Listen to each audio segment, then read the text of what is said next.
Welcome to the He's Got Issues Independent Comics Edition number 1. I'm John Cooney here to preview new independent comics being released February 20th, 2013, beginning alphabetically with Boom Studios' Adventure Time number 13, the latest issue of the hottest all-ages comics on the stands now. Join Finn and Jake as they work to save BMO from a magical virus by going inside the game. We've got Clive Barker's Hellraiser Dark Watch number 1. A new era of Hellraiser begins. As promised, Clive Barker did not only return to the Hellraiser universe, he reimagined it. Nothing is as simple as it seems. The old ways have been destroyed, and a dangerous new world lies in its wake. The Cenobites and their order are no longer hidden. How does the world respond knowing that hell is real? Where is Elliot Spencer and Christy Cotton? Who will rule and who will serve? Rising star Brandon Seifert joins forces with the legendary Clive Barker to begin this amazing new chapter in the history of one of horror's greatest franchises. And we've got Fanboys Vs Zombies number 11. What happens in Vegas slays in Vegas. Yep, that pun just happened, and there's more where that came from. The Wrecking Crew soldiers through the strip in search of the mysterious government compound housing the Contagion's cure. But does Kurt have the group's best interests at heart, or does he have more sinister motives? Come on, roll the dice, see? And give FVZ a chance. Perfect for fans of The Walking Dead and Chew. And from Dark Horse Comics, we've got B.P.R.D. 1948 number 5. Paranoia plagues members of the team as one scientist begins to suspect Bureau members are being replaced by beings from another universe. This is a direct lead-in to next month's B.P.R.D. Vampire. We've got Baltimore, The Widow, and The Tank, one shot. Eisner Award winner horror master Mike Mignola and Christopher Golden present this horrific double feature about a widow with a not-quite-dead husband and a child-killing vampire taking refuge from something even worse. We've got Black Beetle No Way Out, number 2 of 4. While investigating a mysterious mass murder that leveled Colt City's mob bosses, Black Beetle gets wrapped up in a puzzling maze of clues. Could the appearance of a costumed criminal named Labrinto be related to the destruction of the powerful organized crime racket? We've got Conan the Barbarian number 13. Conan and Belit find themselves enemies when they become involved in a military conflict in Shem. Left behind on the Tigris as Belit visits home, Conan follows, determined to prove that he can survive the desert. When events spin beyond his control, the Sumerian is drafted into an army storming the Shemite fortress, with Belit defending the ramparts. New story arc, great jumping on point, written by Brian Wood. We've got Dark Horse Presents number 21. Neil Gaiman teams with Paul Chadwick for The Day the Saucers Came, plus 3 new series debut this month, including work by Simon Roy, Shannon Wheeler, and Arcade Boy by Dennis Madry. Caitlin R. Kernan's Alabaster and Michael Avon Alming's The Victories continue in what Comic Book Resources calls comics' best kept secret trove of great comics. This is a 2012 Eisner and Harvey Award winner. And we've got Mind Management number 8. The psychic spy agency Mind Management is being rebuilt, and Henry Lime, the agent who brought it down the first time, will do anything to stop it. The next stop in Lime's recruitment drive brings he and investigator Maru to a quiet university where another defector teaches. But when the agents of the tale arrive, everything goes to hell. More secrets come out, and the danger rises as Mind Management's second arc heats up. And we've got number 13, number 3. The adventures of the boy known as number 13 draws to an epic conclusion, and the fate of the world hangs in the balance. Caught in the middle of a deadly battle between the infected and the immune, number 13 learns the shocking truth behind his creation and the purpose of his existence. From Dynamite Entertainment, we've got Bionic Woman number 8. Is that a 90mm Matador rocket launcher, or are you just happy to see me? Jamie's search into the remnants of her past lead her to discover a high school friend who has gone on to become an international weapons dealer, and a high-ranking member of the Russian Bravta's mob's most wanted dead list. Can Jamie save her friend's life? And should she? And what part do the fembots play? It's violence in Volograd as the Bionic Woman comes to town. We've got Dejah, Thoris, and the Green Men of Mars number 1 of 8. The Princess of Helium is kidnapped and taken to the underground cave hideaway of the brutal rogue Thark Voro, who threatens to destroy the recent peace between the red-skinned Heliumites and the green-skinned Tharks. But Voro doesn't want a ransom, he's a butcher.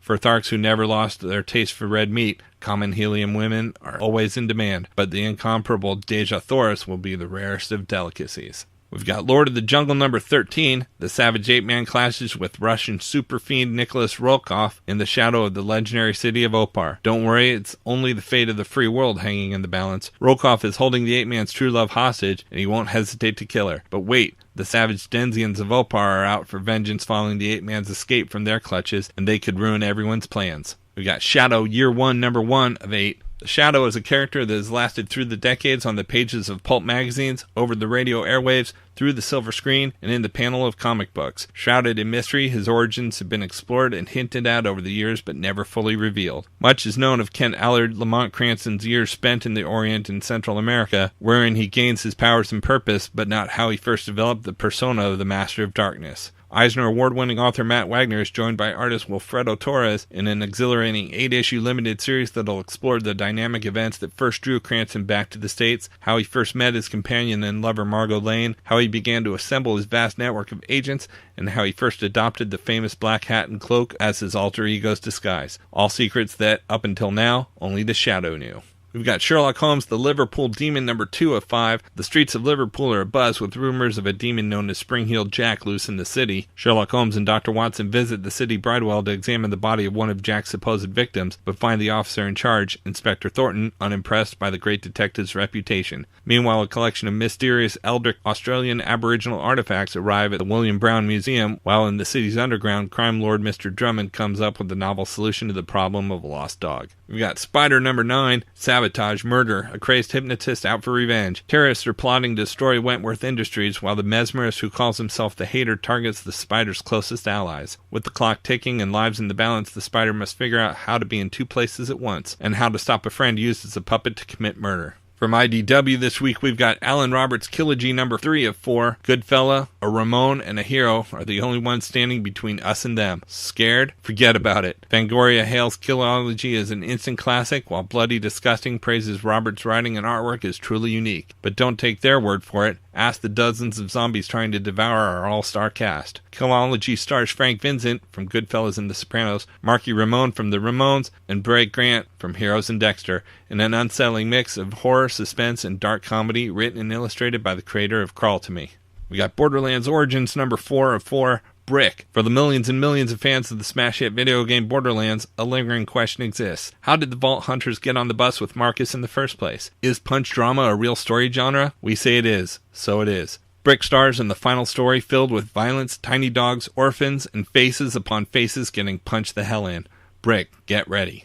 We've got Chasing the Dead number 4 of 4. The mystery of Sue's horrific journey comes to an explosive conclusion as she reaches her final destination. Sue must escape from an undead army in her struggle against the Harvester, and to save her daughter she must confront the mysterious torturer face to face in a battle till sunrise. We got Fever Ridge, A Tale of MacArthur's Jungle War, number 1 of 8. The South Pacific theater of World War II is usually seen from the perspective of the Marines fighting from Guadalcanal to Okinawa. Unsung in World War II fiction is the story of the 6th Army's 6th Infantry Division, the Straight Seeing 6th, and their jungle commandos, the Alamo Scouts, under the command of General Walter Kruger, the trusted and savvy lieutenant of American Caesar Douglas MacArthur. Fever Ridge explores unique events, perspectives, exotic locales, and peoples that are different than any you and I have encountered in other World War II stories, and ultimately is the story of a secret that could have changed the war and the world. We've got G.I. Joe number 1, Yo, Joe! The truth is out. The world knows the G.I. Joe team is real. Now Duke leads his squad directly into the public eye, confronting Cobra on American soil. The best of the best just got better, as Fred Van Lint and Steve Kurth lead the charge that will roll out one new G.I. Joe title a month for the next 3 months. We've got Godzilla number 10. Earth is ravaged by the space monsters. With Earth's kaiju trapped on Monster Island, the planet is seemingly doomed until Boxer decides to undo all of his hard work and stage the biggest prison break of all time. We've got Hollows number 3 of 4. The Hollows are closing in on Kobayashi, and he's running out of time to help Lonnie Earp and the rest of the survivors. Sam Keith and Chris Ryall present the penultimate chapter of their unique tale of hope and despair amidst the smoky ruins of near-future Tokyo. We've got Jericho Season 4, Number 2. Jake and Hawkins grow more entrenched with John Smith, mastermind of the September attacks and the only man capable of operating the precipice, a key element to defeating the Allied states. As Smith spearheads the daring new resistance mission to strike back at ASA, Jake and Hawkins grow wary of what Smith's ulterior motives might be. But that's not all they have to worry about, because Smith isn't just involved in their rebellion, he's finding his own place in the town of Jericho and infiltrating every part of their lives, and there's nothing they can do to stop him. We've got Jinnrise Number 2 of 6. Saved from interstellar forces, student Andrew Marcus' fate rests in the hands of a boy in control of a living myth, a genie. But has he simply gone from bad to worse? And what of this race from the stars? Their response is none other than the fiercest warrior, the Exile. We've got Judge Dredd Number 4. Kidnappers are jacking the DNA of some of Megacity's most elite citizens, then growing clones to torture on live TV, unless the elite pay up big time. There's only one judge tough enough to stop them, and he's just signed on to be the bagman. But a double cross with the Justice Department sends Dredd straight into the crosshairs of hundreds of perps who would love to relieve the judge of all that money. We've We've got Kill Shakespeare, The Tide of Blood #1. The critically acclaimed series returns with a new adventure of Shakespearean proportions. With Richard III and Lady Macbeth defeated, Hamlet, Juliet, Othello, and Romeo face an even greater danger. Prospero, the rogue wizard who plans to destroy all of creation. Hamlet must embark on a perilous journey to the remote island whose inhabitants have gone mad and want the Danes' blood, if they aren't beaten to the chase by one of Hamlet's allies. We've got Locke and Key Omega #3 of 7. As Kinsey Locke and the other students head to a dance at Lovecraft Academy, the demonic Dejah gathers shadowy forces of his own and enacts an evil endgame. The last dance begins here. We've got Magic the Gathering Path of Vengeance #3 of 4. Dak Faden has finally uncovered Siffa Grant's plan for Ravnica and could bring unbelievable devastation to the city plane. Now Dak must make his way through Ravnica with Rakdos cultists and city guards hot on his trail in the hope that he can stop Siffa before it's too late. We've got My Little Pony Micro Series #1 of 6, Twilight Sparkle, introducing the first of 6 spotlights focusing on everyone's favorite ponies. Twilight Sparkle becomes enthralled in a literary masterpiece. Dismayed to hear the series never continued, Twilight goes on a quest to hunt down the reclusive author, Jade Singer. We'll take all of the studious pony's detective skills to find the author, and twists and turns abound. Don't miss this adventure in imagination. We've got Star Trek #18. The countdown to next summer's Star Trek movie series continues here in the pages of the hit ongoing comic series. This issue puts the brave and beautiful Uhura in the spotlight as we learn new secrets about her past and witness her first meeting with Spock. Don't miss this all-new tale overseen by Trek movie writer-producer Roberto Orci.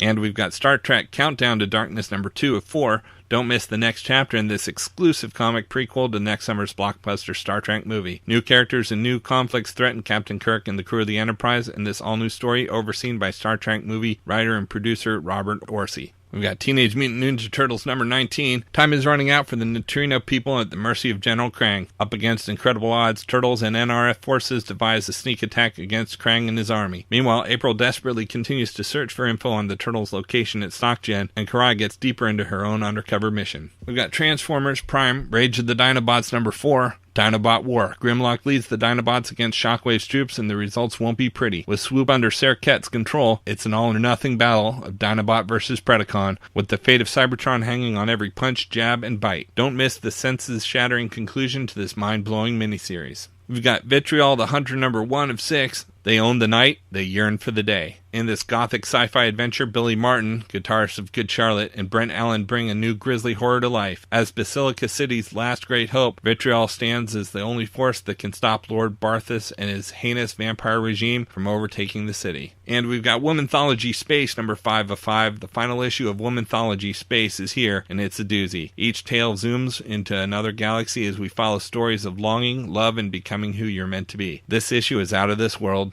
Don't miss it. From Image Comics, we've got Happy #4 of 4. Christmas is here, and the bad men are about to open their presents. It's showdown time, but can Nick Sack save the day without Happy to help him, or will he screw this up like everything else? You must not miss this blood-drenched conclusion of our heartwarming Yuletide classic. We've got It Girl and the Atomics #7, The World is Flat, Part 1 of 2. Revival's Mike Norton returns for an It Girl solo adventure. Our heroine has gone to the Alps to rescue a kidnapped scientist and keep his game-changing secret invention out of the wrong hands. Prepare for superpowered spies, mechanical men, and international intrigue in the start of our second story arc. We've got Revival #7. Dana tracks down a wolf in sheep's clothing serial killer. Talk show pundit Clyde Birch comes to town and all hell breaks loose, and those Czech boys are up to something nasty. We've got Saga #10. Marco and Alana's long-lost babysitter Isabel finally returns to the fold, but at what cost? We've got Spawn #228, Collateral Damage, Death, Betrayal, Paranoia, The Curse of the Spawn spreads. As Jim Downing has violently sought answers to the many mysteries surrounding his work with the program, those closest to him have gone about their lives. And while the darkness within Jim continues to grow, he's not the only one haunted by the Curse of the Spawn. Witness the dark realities of those whose lives have been touched by Jim's rebirth as the shadows of damnation begin to take hold, changing lives, threatening lives, taking lives.